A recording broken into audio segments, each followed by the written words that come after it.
all humans share one spirit. All humans share one consciousness. But yet they want to be separated. Like my life, my ideas. They don't realize that all humans share a huge pool of consciousness, of thought. All human thought vibrates at a certain frequency. We're all in communication.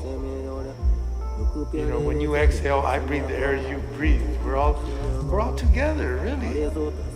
This is the way nature designed it, so that we will be sharing the earth together.